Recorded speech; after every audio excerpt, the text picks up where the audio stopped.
नोरमा group, जो सोचता है वो करता है। आपके अपने सपनों का आशियाना। बिहार में चुनाव से पहले भारतीय जनता पार्टी और केंद्र की सरकार ने एक बड़ा फैसला लिया है। इस फैसले का इंतजार सबको हो रहा था। आपको बता दें कि इस फैसले को लेकर के जो चर्चाएं चल रही थी, उसमें कहा यह जा रहा था कि बिहार में होने वाले विधानसभा चुनाव को मद्देनज़र इस फैसले को लिया गया है। अब इस फैसले को लेकर के कई तरह की चर्चाएं भी चल रही थी और कहा यह जा रहा था कि केंद्र की सरकार ने इसे बिहार में चुनावी फ़ायदे के लिए किया है। लेकिन इसके साथ साथ ये भी चल रहा था कि ये सिर्फ चुनाव में दिखावा मात्र है या इस पर अमल भी किया जाएगा। अब ये बात साफ हो गई है जब आदेश आ गया है और जातीय जनगणना को लेकर के केंद्र की सरकार ने जनगणना के लिए अधिसूचना जारी कर दी है और इसी के साथ ही आज़ादी के बाद पहली बार जातीय जनगणना का रास्ता साफ हो गया है। अब पूरे देश में मार्च 2027 की रेफरेंस डेट से जातीय जनगणना कराई जाएगी। हालांकि इसके 5 महीने पहले अक्टूबर 2026 में पहाड़ी राज्यों में जातीय जनगणना का कार्यक्रम पूरा कर लिया जाएगा। यानी इन राज्यों में अक्टूबर 2026 में आबादी से जुड़े जो भी आंकड़े होंगे उसका रिकॉर्ड दर्ज कर लिया जाएगा। जनगणना की अधिसूचना जारी होने के बाद लगातार अब इस पर प्रतिक्रिया भी आने लगी है। इस बार आबादी की गिनती की प्रक्रिया कितनी अलग होगी ये तो जनगणना के बाद ही पता चलेगा। लेकिन एक बात साफ नज़र आ रहा है कि बिहार में जिस तरह से नीतीश कुमार ने जातीय जनगणना करा करके एक रास्ता तय कर दिया था, उससे साफ नज़र आ रहा है कि जातीय जनगणना से बहुत कुछ निकल करके सामने आएगा। जनगणना का नोटिफिकेशन जारी होने के बाद केंद्र सरकार को 1948 के जनगणना कानून के तहत इसकी प्रक्रिया को आगे बढ़ाना होता है। इसके 3 चरण हैं। पहला चरण है केंद्र एक जनगणना आयुक्त को नियुक्त करेगा जो कि पूरे कार्यक्रम की निगरानी करेगा। सरकार जनगणना अभियान के लिए निर्देशकों की भी नियुक्ति करती है जो कि अलग अलग राज्यों के जनगणना की देखरेख करते हैं। राज्य सरकार भी केंद्र की मदद के लिए जनगणना अधिकारी नियुक्त कर सकती है। दूसरी सबसे बड़ी बात कि 1971 के बाद से जनगणना का मूल अभियान 2 चरणों में बटा हुआ है। पहला चरण घरों को सूचीबद्ध करने का है।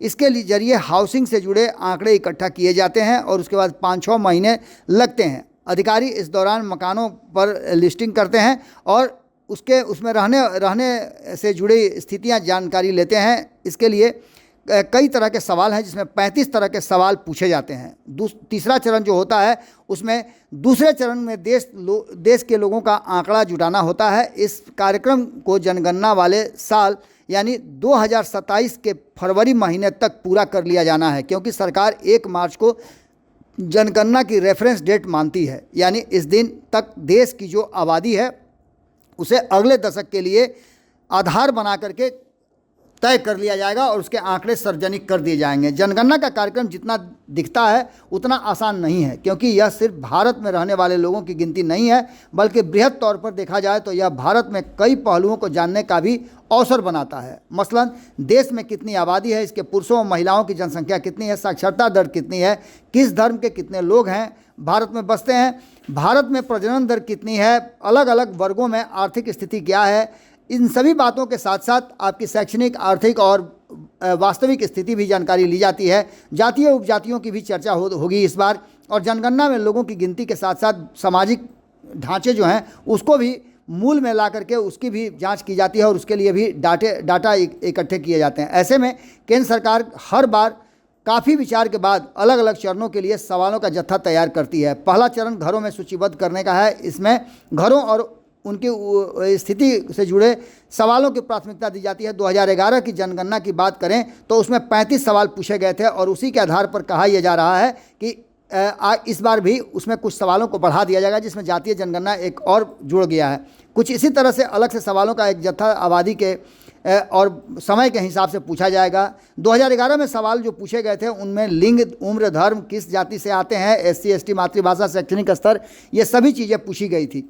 इस बार कितनी तरह की अहम जानकारियां इकट्ठी की जाएगी। 1981 में जनगणना शुरू होने के बाद 2011 तक यह बिना किसी रुकावट के जारी रही। हालांकि कोरोना वायरस महामारी के चलते 2021 में जारी होने वाली जनगणना को टाल दी गई थी और आगे के लिए बढ़ा दिया गया। 2021 के बाद देश में सरकार ने कई फैसले लिए हैं, जिसमें 2027 की जनगणना बीती सभी जनगणनाओं से अलग होगी, ये भी कहा जा रहा है। इसमें हमने आपको बताया भी था कि 2011 में कितनी अलग होगी, तो उसके आधार पर आपको बता दें इसके लिए भी 3 चरण तय किए गए हैं और इसके लिए सामान्य वर्ग के साथ अनुसूचित जाति, अनुसूचित जनजाति नहीं बल्कि अन्य पिछड़ा वर्ग ओबीसी की जानकारी भी इकट्ठा की जाएगी, जनगणना में शामिल की जाएगी। 1931 के बाद पहली बार जनगणना का अभियान जो है वो बदला जाएगा।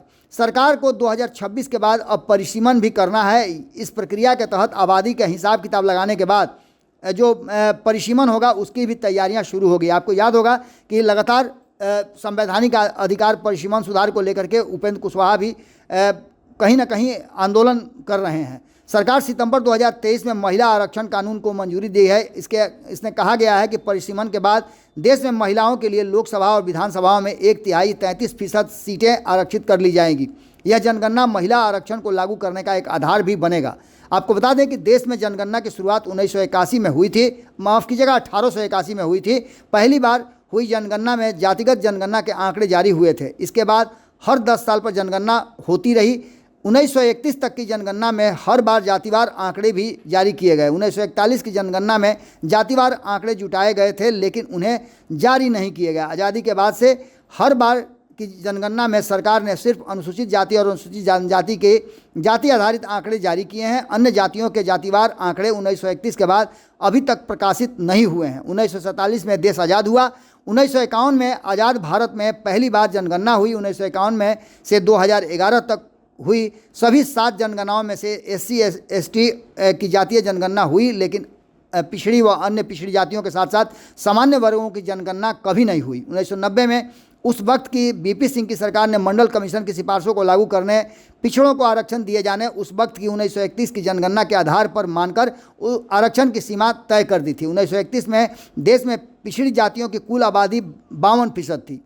कई एक्सपर्ट मानते हैं कि मौजूदा समय में देश की कुल आबादी पिछड़ी जातियों की संख्या कितनी है इसका ठीक अनुमान लगाना मुश्किल है। एक्सपर्ट का कहना है कि SC ST वर्ग के आरक्षण का आधार उनकी आबादी है, लेकिन OBC आरक्षण का आधार 90 साल पुरानी जनगणना है जो अब प्रासंगिक नहीं रह गई है। अगर जातीय जनगणना होती है तो इसका एक ठोस आधार बन जाएगा और इससे योजनाएं रणनीतियां बनाने में काफ़ी फ़ायदा मिलेगा। जातिगत जनगणना की मांग करने वाले का दावा है कि ऐसा होने से अब पिछड़े अति पिछड़े वर्ग के लोगों की शैक्षणिक, सामाजिक, राजनीतिक व आर्थिक स्थिति का पता चलेगा। उनकी बेहतरी के लिए उचित नीति का निर्धारण हो सकेगा। सही संख्या और हालात की जानकारी के बाद उनके लिए वास्तविक कार्यक्रम बनाने में मदद मिलेगी। वहीं इसका विरोध करने वाले कहते हैं कि इस तरह की जनगणना से समाज में जातीय विभाजन बढ़ता है और इसकी वजह से लोगों में कटुता भी बढ़ती है। आपको बता दें कि जातीय जनगणना को लेकर के जहां एक तरफ राजनीतिक खूब हो रही है, वहीं आपको बताएं इसके कई पहलुओं पर भी विचार किया जा रहा है। आपको बता दें कि सबसे पहली बात तो यह है कि जब नीतीश कुमार जातीय जनगणना का मुद्दा लेकर के, देश भर में कराने का मुद्दा लेकर के जब प्रधानमंत्री नरेंद्र मोदी के पास पहुंचे थे तो प्रधानमंत्री ने उसे सिरे से खारिज करते हुए कहा था कि ऐसा संभव नहीं है। लेकिन वही भारतीय जनता पार्टी 2024 के चुनाव के बाद जब उसके ग्राफ गिरे और जातीय जनगणना बिहार में कराने के बाद अचानक से जब ग्राफ तेजस्वी यादव का बढ़ने लगा तो कहीं ना कहीं सरकार को ये लगा कि जातीय जनगणना कराना जरूरी है और इसके आंकड़े भी लेने जरूरी हैं।